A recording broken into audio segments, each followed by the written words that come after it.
Hello, everyone. In previous lesson, we learned about the operating principles of wet pipe automatic sprinkler systems. In this lesson, we will study the inspection of operational status and functional testing of wet pipe automatic sprinkler systems. Today, we will primarily focus on the wet pipe automatic sprinkler system and the steps for automatic control testing. The learning objectives for this lesson are: 1. Mastering the methods for inspecting the operational status of wet pipe automatic sprinkler systems. 2. Learning how to conduct functional testing of wet pipe automatic sprinkler systems. Hands-on demonstration. What you see now is the wet pipe automatic sprinkler system. Firstly, let's examine the wet alarm valve assembly. In previous lessons, we extensively covered the components of the wet alarm valve assembly. Now, let's examine the specific composition. The lower chamber of the wet alarm valve assembly is connected to the water supply network, while the upper chamber is connected to the fire suppression system network. The control valves installed on the wet alarm valve assembly have different states for normal operation. The alarm pipe circuit control valve, the supply side pipe circuit control valve, and the system side pipe circuit control valve must remain normally open during normal operation. The supply side pipe circuit control valve and the system side pipe circuit control valve typically use signal valves, and they should only be closed when maintenance, component replacement, or other necessary actions require it.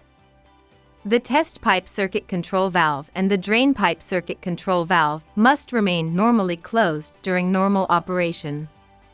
The control modes of the wet pipe automatic sprinkler system include manual control and automatic control.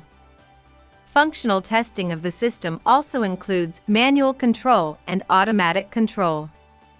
Manual functional testing involves remote multi-line control panel manual start testing from the fire control room, control box manual start-stop button testing, and control box emergency mechanical start testing. Automatic functional testing includes interlock start testing and chain start testing. Due to the complexity of automatic functional testing, this lesson focuses on explaining the methods and steps of automatic functional testing. The automatic functional testing of wet pipe automatic sprinkler systems involves simulating the phenomenon of water discharge for firefighting or water flow within the system to verify the system's operational status during a fire. Before testing, it is essential to ensure that the sprinkler fire pump electrical control panel is in automatic control mode.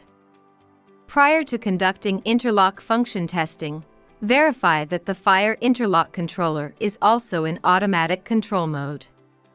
Let's start by confirming the status of the sprinkler fire pump control cabinet. The power indicator light is on, and the selector switch is set to automatic mode.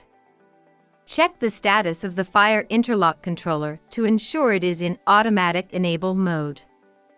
Next, simulate the system's water discharge for firefighting during a fire or automatically start the sprinkler fire pump at the end test water device.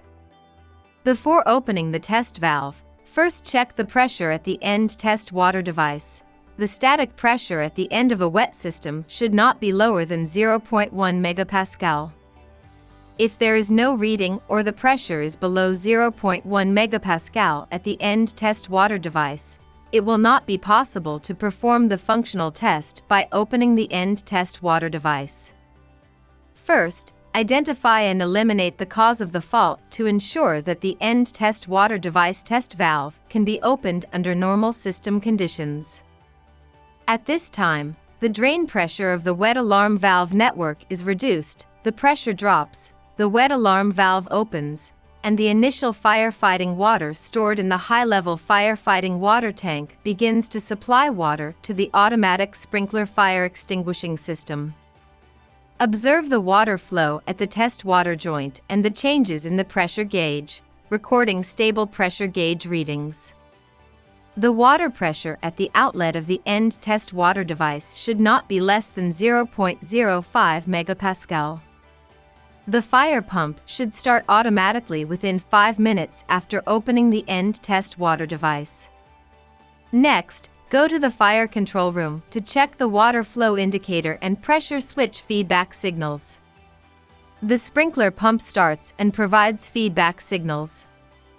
If smoke is added to a smoke detector in the protected area, causing it to alarm, the sprinkler pump can be started through the fire interlock controller's interlock control in conjunction with the pressure switch and smoke detector. Another important location for conducting functional testing of the wet pipe automatic sprinkler system is the test circuit of the wet alarm valve assembly. One end of the test circuit is connected to the front water supply pipe of the wet alarm valve assembly, and the other end is connected to the alarm pipe circuit. When in standby mode, the test circuit control valve remains closed. During system functionality testing, manually open the test circuit control valve. With the wet alarm valve closed, water flows directly into the alarm circuit, filling the delay chamber, passing through the pressure switch and hydraulic alarm bell. The pressure switch activates and sends a signal to the fire interlock controller, and the hydraulic alarm bell emits an audible alarm that meets sound intensity requirements. In this session, we learned about checking the operational status of control valves in wet pipe automatic sprinkler systems, as well as methods and steps for functional testing. Automatic functional testing of wet pipe automatic sprinkler systems is relatively complex. You are encouraged to practice extensively after class to become proficient.